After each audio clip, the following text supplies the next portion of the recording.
Bom dia, tá começando a Law Letter, seu podcast jurídico direto, prático e sem juridiquês. Eu sou o Victor. E eu sou a Laísa, muito bom dia, boa sexta-feira pra todo mundo. Chegamos no nosso último episódio dessa semana e hoje a gente vai falar de direito no trabalho. A gente vai ver uma demissão em plena fertilização in vitro, que foi tratada como discriminação com indenização. E no empresarial, o STJ disse que a B3 não precisa pagar o prejuízo do investidor quando cumpre seu papel de fiscalizar. Tem também o nosso destaque do dia. Apostas esportivas vão pagar mais imposto e a partir de 2025 só opera quem tiver residência fiscal aqui no Brasil. No processo penal, Moraes mandou buscar e apreender os eletrônicos de Silas Malafaia e aplicou medidas cautelares. Em propriedade intelectual, gravar a aula para uso pessoal pode, mas publicar sem autorização do professor não pode. Esse assunto foi um debate direto entre um youtuber e uma juíza. Já tá com café na mão? Então bora, porque hoje as notícias estão dando o que falar.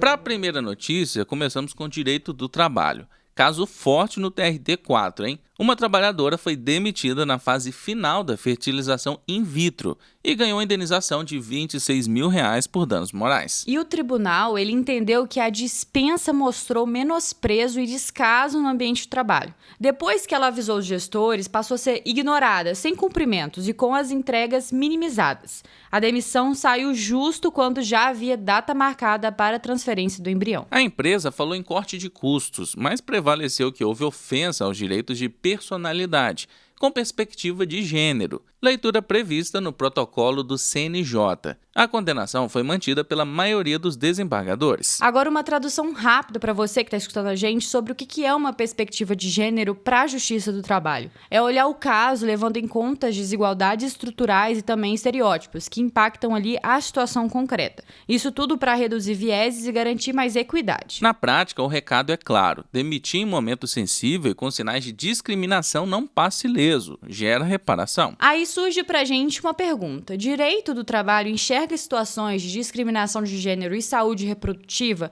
E quais parâmetros os tribunais utilizam para reconhecer o dano moral? Quem responde essa pra gente é Maria Beatriz Bezerra, advogada trabalhista, pós-graduada em Direito e Processo do Trabalho. No direito do trabalho, situações que envolvem gênero e saúde reprodutiva são cada vez mais analisadas sobre a ótica da não discriminação e da dignidade da pessoa humana. O que isso significa na prática, gente? Significa que o judiciário olha além da demissão em si.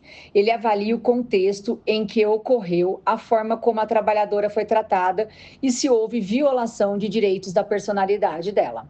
Um exemplo desse daí recente foi o caso de uma mulher demitida na fase final de uma fertilização in vitro. O Tribunal Regional do Trabalho, o famoso TRT, entendeu que não se trata apenas de uma dispensa, mas de um ato discriminatório, porque ela sofreu isolamento no ambiente de trabalho, teve suas entregas desvalorizadas e foi desligada justamente em um momento de vulnerabilidade emocional e física.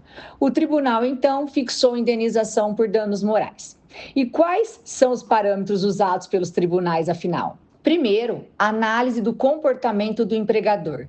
Se houve desprezo, isolamento ou tratamento desrespeitoso da funcionária. Segundo, a perspectiva de gênero, aplicação de protocolos do CNJ e normas internacionais que reforçam a proteção da mulher contra a discriminação. E terceiro, a consistência da justificativa da empresa. Quando a dispensa se mostra incoerente, como nos casos em que se alega corte de custo, mas a vaga é rapidamente preenchida. A jurisprudência também deixa claro que não é a gravidez ou tratamento médico em si que gera o dano moral automaticamente. O que gera é a combinação de fatores, ou seja, dispensa em momento de vulnerabilidade somada a condutas discriminatórias ou atentatórias à dignidade humana. Em resumo, o direito do trabalho tem avançado para reconhecer que a saúde reprodutiva faz parte dos direitos fundamentais da trabalhadora e que dano moral existe quando a dispensa atinge sua dignidade, igualdade e integridade emocional. Ô, Victor, agora, sabe quando bate aquela dúvida? tô mesmo na trilha certa do direito? Será que o pessoal que tá escutando a gente já pensou nisso? Olha, eu acho que com certeza isso independente da área. A Bruna Pulga, especificamente, sentiu isso há uns 8 anos atrás, em um escritório tradicional, pouca grana, zero perspectiva, até virar uma chave. Ela apostou no mercado que era muito pouco explorado na época e hoje é fundadora do BPF Law, professora, palestrante e criou também a comunidade CNE, a maior comunidade de contratos aqui do Brasil. E olha, tem clientes no Brasil e fora também. Visão de carreira que não cabe na caixinha da advocacia de sempre que a gente está acostumado. E a mensagem dela é bem direta e clara. Dá para transformar, sim, satisfação em oportunidade e construir uma carreira sólida, conectada com o futuro dos negócios e também do direito. E é por isso que ela vai estar com a gente no aniversário da Law Letter. É amanhã, sábado, dia 23 de agosto. Das 100 vagas que a gente tinha disponível, agora só restam 20, viu? Então clica no link, garante logo a sua. Vamos agora para direito empresarial com uma virada no mercado. O STJ decidiu que a B3 não pode ser responsabilizada pelos prejuízos de investidores após a liquidação extrajudicial de uma corretora. O motivo? Para o tribunal, não houve negligência da Bolsa no dever de fiscalização. Houve multas, advertências e publicidade dos processos. Ou seja, a B3 atuou dentro do que lhe cabia. Essa decisão reforma o entendimento do TJPR, que tinha condenado a B3 a pagar quase 2 milhões de reais em indenizações. E outro ponto importante, a relação bolsa-investidor não é de consumo. Vale o Código Civil e a Lei 6.385 de 1976, a lei que criou a CVM, não o CDC. Esse é o primeiro precedente do STJ envolvendo a B3 diretamente, com um impacto muito forte para o mercado. Isso porque baliza o alcance da responsabilidade da Bolsa. Mas isso também não fecha a porta dos investidores. Segundo especialistas, a decisão limita a responsabilização da B3, mas não impede ações contra as corretoras ou seus administradores em busca de reparação. Se você acompanha a newsletter da Law Letter há algum tempo, lembra da CPI das bets, né? A gente chegou a comentar por lá.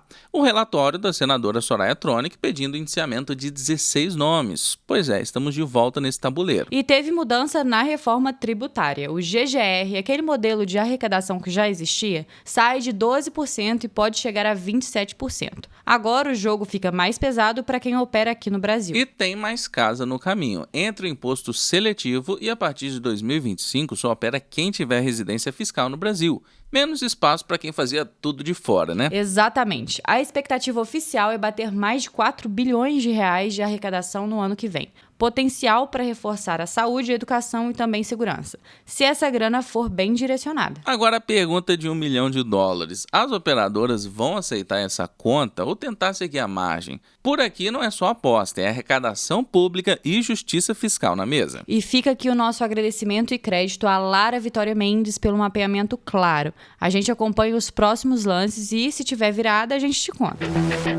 O ministro Alexandre de Moraes do STF autorizou buscas e medidas cautelares contra o pastor Silas Malafaia, investigado por coação no curso do processo, obstrução de investigação e tentativa de abolição violenta do Estado Democrático de Direito. Segundo a Polícia Federal, mensagens trocadas entre Malafaia e Jair Bolsonaro indicaram articulação para pressionar o STF e até condicionar acordos econômicos a uma anistia ampla. Também teriam sido sugeridas gravações de vídeos para reforçar ataques à corte. Para Moraes, Malafaia atuou como orientador e auxiliar de Bolsonaro e Eduardo Bolsonaro, influenciando diretamente a estratégia de obstrução. As condutas foram classificadas como atos claros de coação e de participação nas chamadas milícias digitais. Além da busca e apreensão, o ministro proibiu o contato de Silas com qualquer investigado, determinou também depoimento imediato e a Polícia Federal já recolheu os aparelhos eletrônicos do pastor.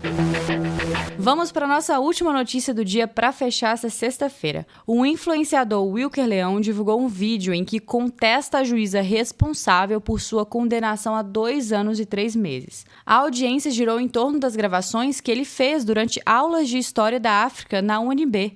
E a própria juíza, que também é professora, começou perguntando se havia autorização do docente ou diretrizes que permitissem filmar. Wilker admitiu que não tinha autorização formal, mas disse que a aula nem teve conteúdo acadêmico, e sim um debate sobre o direito de gravar, o que, segundo ele, legitimaria a captação.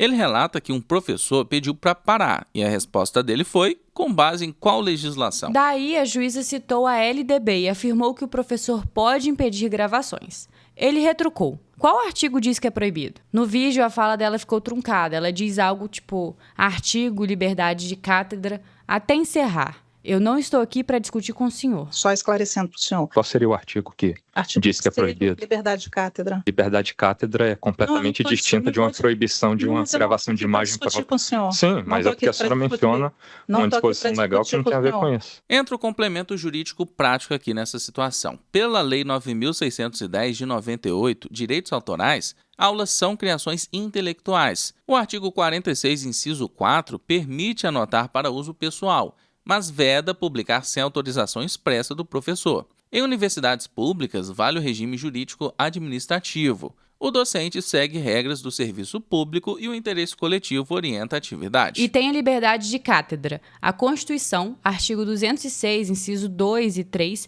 e a LDB, artigo 3, asseguram a liberdade para ensinar e conduzir a prática pedagógica. O entendimento reforçado é que limitações a essa atividade devem ser analisadas com cautela, porque há direitos constitucionais em jogo. Então vamos lá, sem juridiquês, tá? Aluno pode anotar e até gravar para uso próprio, mas divulgar publicamente a aula depende de autorização, sempre respeitando a liberdade acadêmica do professor. Para quem produz conteúdo, o risco jurídico mora da porta da publicação para fora. E a gente vai ficando por aqui. Muito obrigada a você que ouviu esse episódio de hoje, acompanhou a gente também durante toda essa semana.